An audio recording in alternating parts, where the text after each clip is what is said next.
Momen Hari Raya Idul Fitri seringkali menjadi puncak dari kebisingan digital. Di satu sisi ini merupakan puncak kemenangan dari secara spiritualitas di dalam diri. Namun di sisi lain jari-jari kita ini justru lebih banyak untuk berkomunikasi di dalam media sosial. Lalu seperti apa makna Idul Fitri di era digitalisasi saat ini? Saya akan mewawancari secara langsung Menteri Agama Nasaruddin Umar. Mari ikuti saya.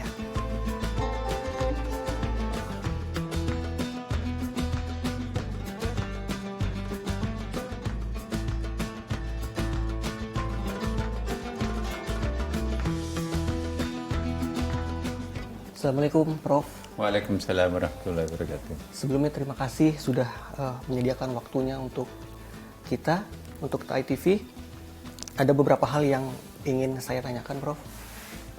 Terkait perayaan dari Idul Fitri ini kan sekarang mengalami pergeseran di era digitalisasi. Di mana sebelumnya ini mungkin mudik, juga ada silaturahmi, bertemu secara langsung. Tapi saat ini lebih ke pesan media sosial begitu Prof. Bagaimana Prof memandang hal ini? Tapi di satu sisi media sosial ini juga menjadi pintu dari penyakit hati Prof, karena di situ ada kadang ada iri hati, dengki, begitu ada flexing di sana di media sosial khususnya. Bagaimana Prof melihat hal ini Prof? Iya, saya kira Idul Fitri tetap Idul Fitri dan misinya pun juga tetap dari dulu sampai sekarang.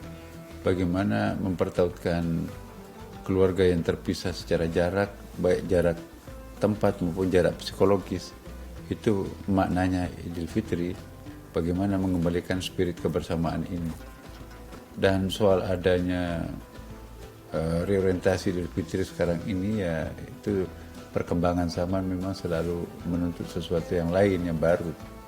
Ya saya kira tidak mengurangi kualitasnya ya. Nah sekarang ini orang melembagakan mudik itu, dan nggak ada negara seperti Indonesia mudiknya sampai 150 juta orang tuh kan. Kalau negara Muslim itu ya Idul Adha, event-event tahun baru Hijriah. Nah kita kan event mudiknya itu adalah Idul Fitri ini.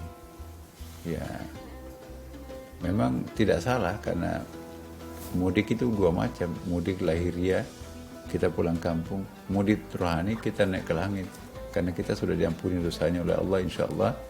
Ramadan artinya membakar hangus, kita sudah dibakar hangus dosa-dosanya oleh Allah melalui amal Ramadan kita, dan dengan demikian kita kembali ke pangkuan ilahi. Itu mudik vertikal, pulang kampung mudik horizontal. Terkait dengan adanya sosial media yang menjadi pintu berbagai macam hal yang negatif, ya tergantung kematangan kita menghadapi gadget ini. Kalau kita misalnya mampu menciptakan suatu kematangan dalam bersosial media, kita nanti ya biasa aja. Kita di viral orang jangan balas, jangan dendam. Toh juga nanti akan hapus lagi dengan pemberitaan yang lebih bagus besoknya. Kita hidup dalam suatu zaman yang tidak pasti, penuh ketidakpastian bahkan. Nah kalau kita akan hanyut dengan zaman ketidakpastian itu, kita cari penyakit sendiri kan. Anjing menggonggong kafilah berlalu, yang penting visi kehidupan kita mau kemana, go ahead, jalan saja. Asal kita sudah beriktikad baik, ikhlas kita melakukannya. Wa idza azamta fatawakkal Allah, innallaha yuhibbul mutawakkilin. Kalau kita sudah berikhtiar sedemikian rupa, kita serahkan diri kita kepada Allah, Allah mencintai orang yang suka memasrahkan diri padanya. Oke. Baik, jadi kuncinya ikhlas dan terus berikhtiar kepada Allah ya Prof. Untuk Hari Raya Idul Fitri ini sendiri kan juga mengandung makna maaf tanpa syarat Prof. Tapi di satu sisi gampang diucapkan tapi sulit dilakukan Prof. Bagaimana Prof memandang hal ini Prof? Maaf tanpa syarat itu memang idealnya seperti itu ya. Kalau maaf ada persyaratannya itu bukan maaf tulus itu kan. Nah jadi yang penting buat saya itu untung mau maaf walaupun ada syaratnya. Untuk beranak tangga mencapai puncak itu memang diperlukan anak tangga bawah. Anak tangga yang paling bawah itu ada syaratnya minta maaf. Ya, saya maafkan tapi kamu tidak boleh melakukan itu lagi. Itu memang harus dilewati fase-fase itu. Kalau maaf tanpa syarat itu ya kita diam aja. Ya, anjing menggonggong ketika berlalu, mau minta maaf atau nggak minta apa, aku akan jalan terus. Anda juga silakan jalan. Memang gua pikirin gitu kan. Jadi kita jalan terus. Tentu yang kita harapkan di sini adalah permohonan maaf yang tulus, ya kan, tanpa syarat seperti tadi. Seorang anak durhaka minta maaf kepada bapak ibunya, maaf, saya berjanji tidak akan mengulangi perbuatanku lagi, ayah. Pasti bapak ibunya itu akan menerima maaf anaknya, ya kan. Dan anaknya kok darah dagingnya sendiri kan.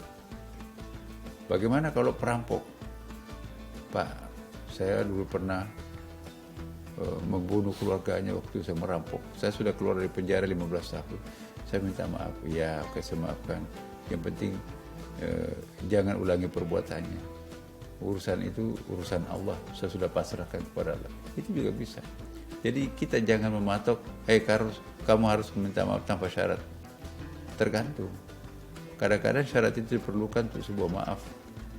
Ya, kita maafkan tapi masih nanti ngusik-ngusik terus, itu namanya bukan minta maaf. Jadi tergantung kasusnya apa.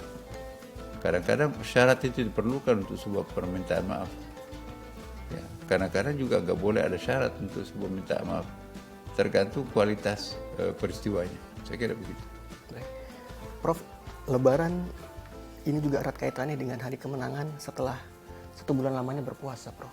Lalu bagaimana kita seharusnya untuk memulai kembali istilahnya merestart diri, Prof, setelah berpuasa ini, Prof? Iya, setelah kita melakukan puasa, ya, diusahakan efek puasa itu nanti berlangsung sampai 11 bulan ke depan.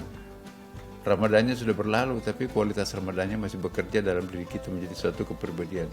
Nggak boleh mencemooh, mengejek, membicarakan aib saudara sendiri, nggak boleh berbohong, marah, mengumpat, dan sebagainya. Tidak boleh mengambil yang bukan haknya. Kemudian juga pelihara lidah, pelihara mata, pelihara telinga, tangan, kaki. Dan kalau itu kita lakukan sepanjang 11 bulan sepas Ramadan, akhirnya nanti Ramadan berjumpa lagi, itu kita menjadi manusia pilihan itu. Jangan sampai hari ini Ramadan, kambuh lagi. Pastikan bahwa Ramadan telah menggunting dosa langganan kita selama ini. Baik, jadi hendaknya setelah berpuasa selama 1 bulan penuh, di hari yang fitri ini menjadi pribadi yang baik, lebih baik begitu, dan lebih bijak dalam bermedia sosial. Karena sejatinya Lebaran bukan hanya sekadar perayaan, tetapi perjalanan baru menuju hati yang damai. Terima kasih Profesor Nasaruddin Umar, Menteri Agama Republik Indonesia sekaligus Imam Besar Masjid Istiqlal.